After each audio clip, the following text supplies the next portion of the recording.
Walz, Mr. President. Do you think he should resign over the fraud scandal in his state?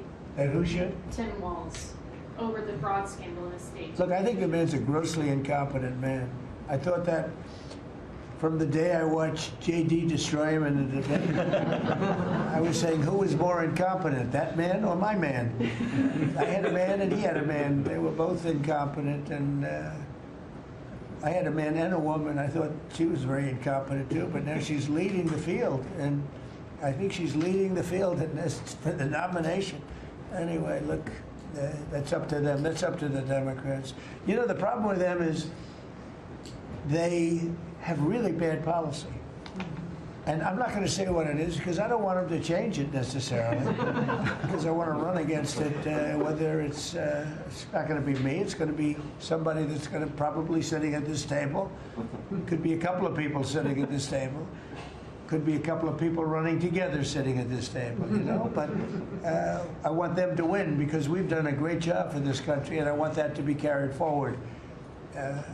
And you know, I think we have a tremendous bench, really a tremendous bench. But no, I think that Walz is a grossly incompetent man. There's something wrong with him. Okay, there's something wrong with him. And when you look at what he's done with Somalia, which is barely a country, you know, they have no anything. They just run around killing each other. There's no structure. And when I see somebody like Ilhan Omar, who I don't know at all, but I always watch her for years. I've watched her complain about our Constitution, how she's being treated badly. Our Constitution, the United States of America, is a bad place.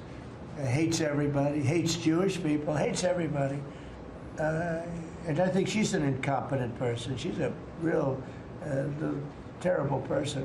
But when I watch what is happening in Minnesota, the land of 1,000 lakes, or however many lakes they have, they got a lot of lakes. But this beautiful place, and I see these people ripping it off, and now I'm understanding, and you're going to look at that, Scott, I hear they ripped off Somalians, ripped off that state for billions of dollars, billions, every year, billions of dollars, and they contribute nothing. The welfare is like 88%. They contribute nothing. I don't want them in our country, I'll be honest with you, okay? Somebody would say, oh, that's not politically correct. I don't care. I don't want them in our country. Their country's no good for a reason. Their country stinks, and we don't want them in our country. I could say that about other countries, too. I can say it about other countries, too. We don't want them to hell. We have to rebuild our country. You know, our country's at a tipping point. We could go bad. We're at a tipping point. I don't know if people mind me saying that, but I'm saying it. We could go one way or the other, and we're going to go the wrong way if we keep taking in garbage into our country. Ilhan Omar is garbage. She's garbage. Her friends are garbage. These aren't people that work. These aren't people that say, let's go, come on, let's make this place great. These are people that do nothing but complain. They complain. And from where they came from, they got nothing. You know, they came from paradise, and they said, this isn't paradise.